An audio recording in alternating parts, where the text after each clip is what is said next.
Right guys, we're back again. As I said in the previous video, they're going to be a little bit of a mixed match of what we do at this minute in time on this car. Just done the fuel pump. The next thing ideally would be to do injectors, but I want to install the boost gauge and make sure that all works before I do the injectors and send it off to the dyno. Anyway, so I've got a little grill thing that goes into one of them vents there. I've obviously got the boost gauge. I'll show you all that stuff when it comes to it, but what I'm going to do is I'm going to start stripping some stuff out so I can try and find out where I'm going to put stuff. So I think there's a little vacuum line here that comes straight off the plenum, so I think I'm going to just take these covers off, follow that vacuum line back to wherever it needs to go, and then I need to find a bulkhead grommet to poke the vacuum line through. Once I've got some bits and pieces out of the way, I'll come back to you and show you what I've done. Right, so I've taken the scuttle off, trying to find somewhere to put the grommet, or for the vacuum pipe to go. Well, it looks like the ideal place is going to be through that wiring grommet down there. Now, you see it, a bit difficult. I might have to move a couple more pipes out of the way, better access. I found a vacuum pipe here, which we can tee into, and that'll be our reference. And then in here, I've taken the glove box out. You can see where that wiring goes in, that bunch of greens and oranges and reds on the right hand side, or pretty much in the middle of the screen now. So yeah, that's where the pipe is going to go in, and then it's going to trace all the way through to the other side.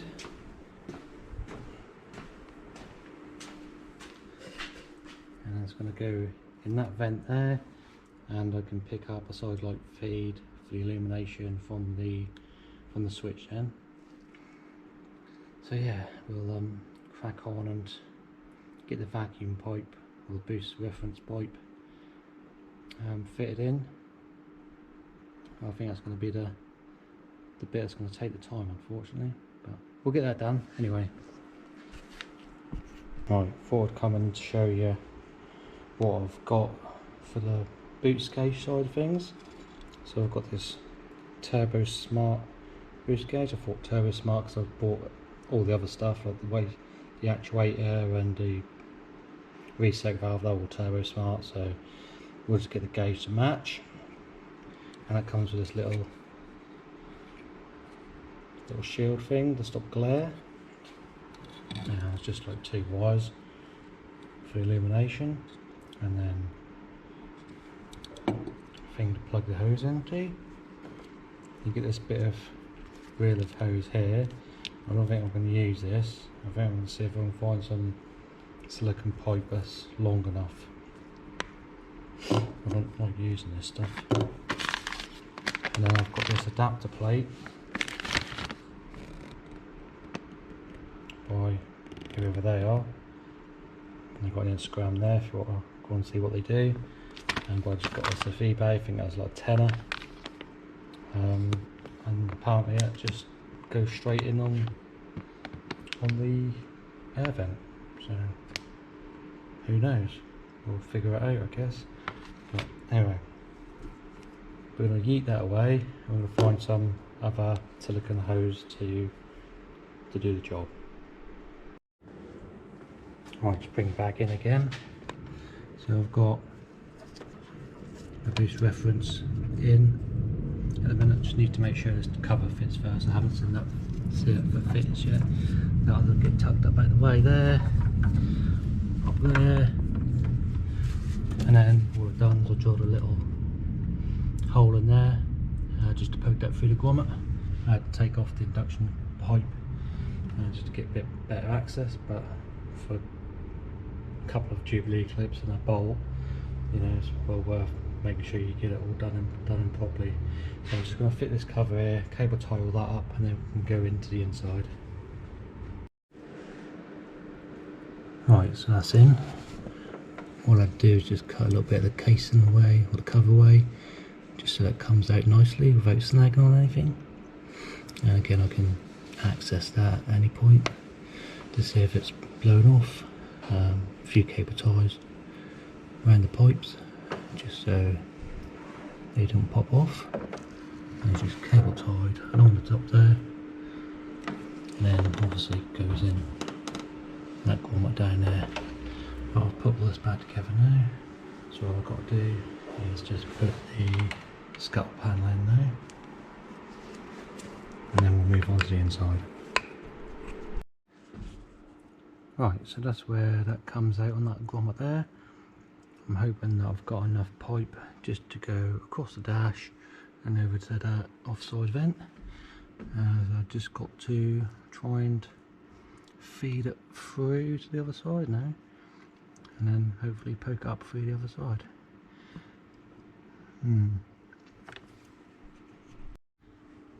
Right, here we go. I've snagged it through from around the back of the heater box. Just see a little bit of red there. All I did was I poked a bit of brake pipe through from that end to the other, and just tied the red silicone hose over, and then pulled it through. It goes up through here.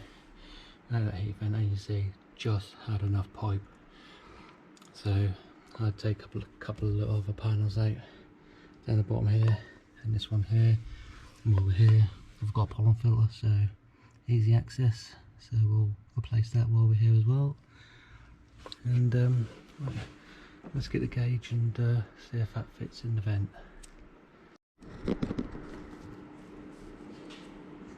Alright, hopefully it's just a case of poking it through.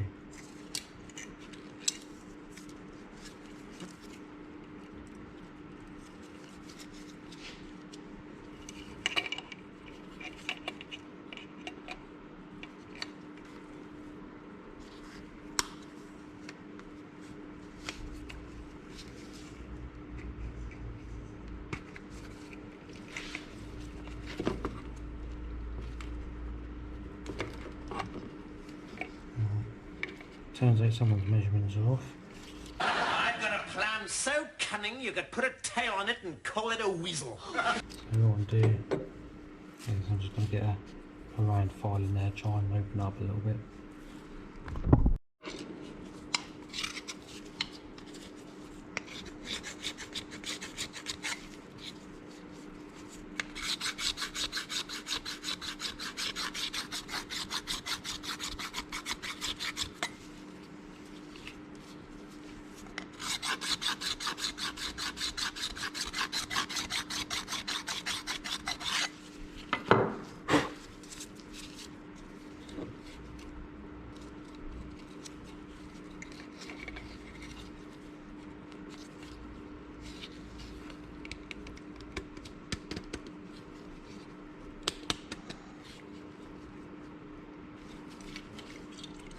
Bloody tight.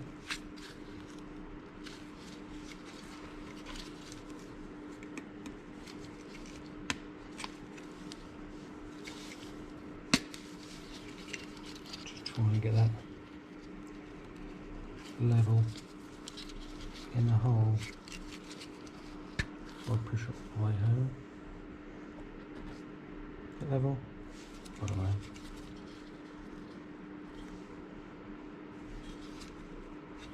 Send it home.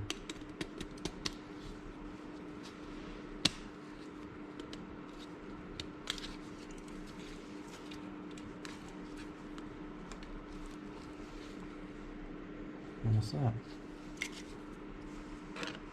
And then I've got your little shroud, and two of the tabs are broken off.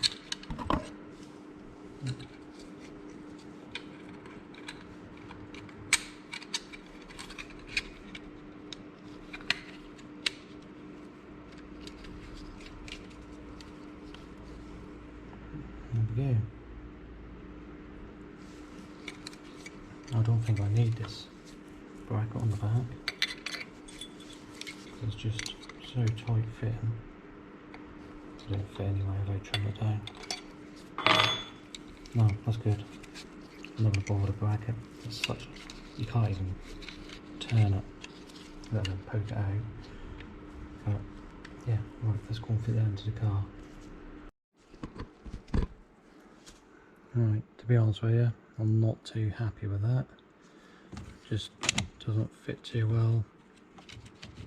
This trim doesn't stay in place very well, and you can't then push it all the way in. And then if you go as far as the trim will let you, where it should sit, like it is on that one, that's just going to fall out. So we'll take the trim off, and then you can push it back a lot further, almost up to the stop. I'm not sure I like the look of that. But I'll say that has got the silver surround, so it do kind of match. Just wish it had the bevel bit on it really. I don't think I'll be able to get that to fit and stay properly. I don't really want to glue it in, but I'll keep hold of this and I'll leave it like that for now. That might, yeah, it's probably going to bounce out the road. So again, I'm not overly happy with the fitment of this, but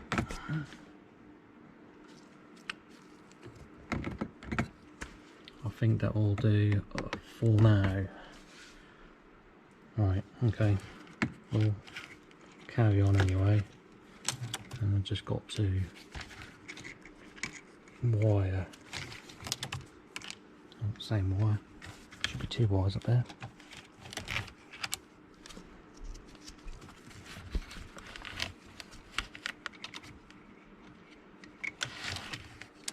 Right, so that's my 2 wires. Just need to find out which one is the side light feed out of that, and then I can wire it in, and that should be done. Right, so just figuring out what I've got in here with the side lights on. I've got that as an earth, and this one at the end here, which is a 12 volt. If I turn the lights off,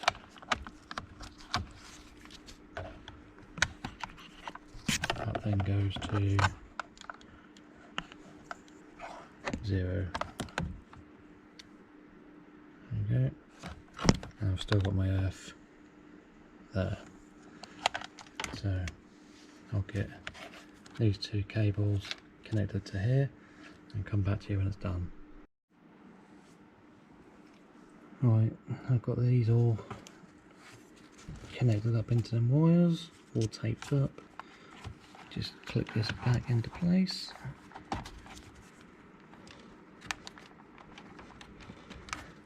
Hopefully. Got upside down, that's why. Go the right way up this time.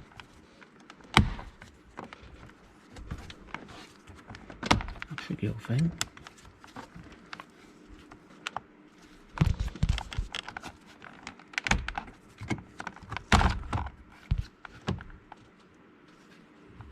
So just click it back in place.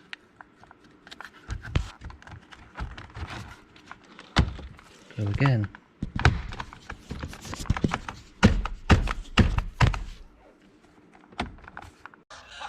Oh, come on! I don't want to go in there, does it?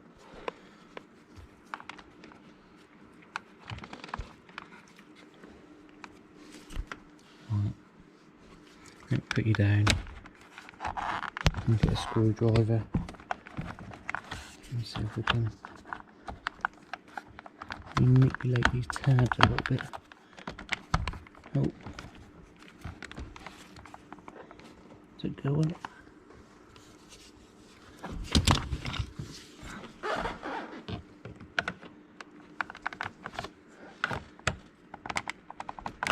push them tabs in.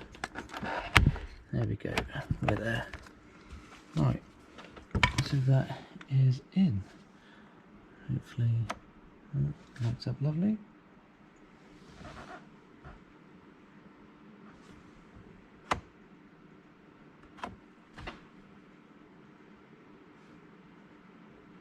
Them lights take a while to come on for some reason.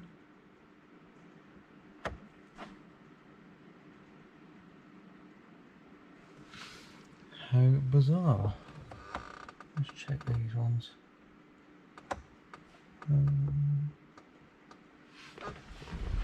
Else will it just come on?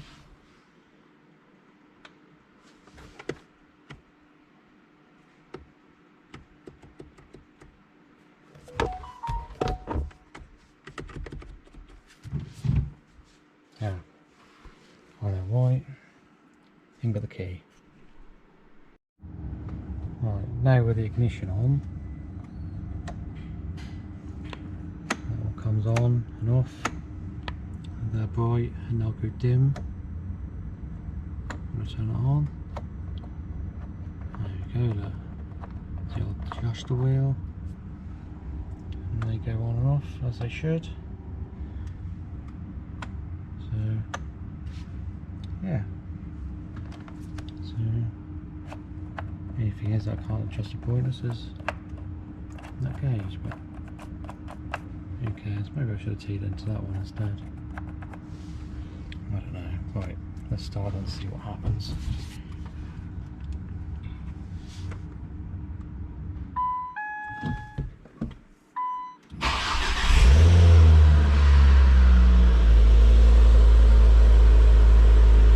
So we've got a vacuum.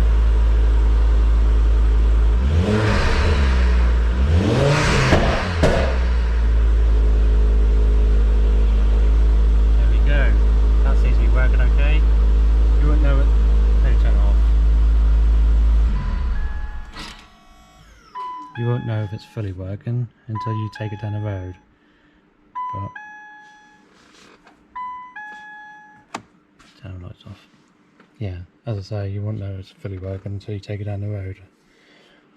Right, let's get all these trims back together and just replace that pollen filter, and that's job done. Right, before you think that's a nice, quick, easy, simple job to replace a pollen filter on one of these cars, you have to drop the fuse box down. You have to undo them two 13mm nuts to get that bracket out of the way, and then you can get access to the pollen filter from there. So you've got to undo that little 8mm or 7mm nut, and then hopefully gain access to it.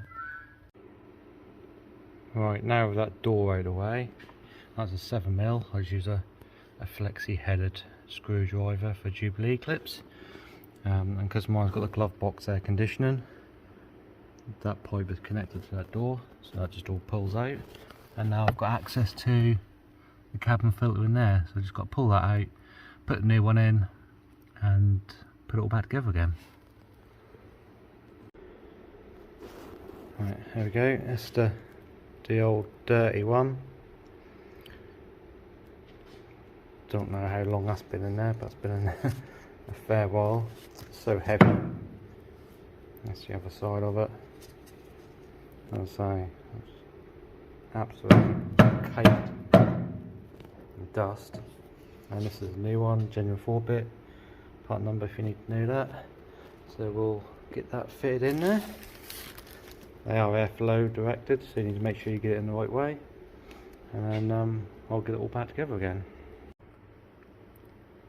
Right, that's all put back together again. All the fuse box up, brackets on, the side trim on. Yeah, so I just need to get a hoover out, hoover up all the dust from the pollen filter itself, and move on to the next job. Right, we've got everything back together again. Glove box is in, obviously the pollen filter's all done, all the trim's back in here, the gauge is in. So that is all done. I've got one of the wheels on this side, both the wheels on this side. So I'm just waiting for that other wheel to have its punch repaired, and then we can stick that on and lower it down to the floor, and hopefully we can get on to do the injectors next. Right, that'll wrap up for today, and I'll see you in the next one.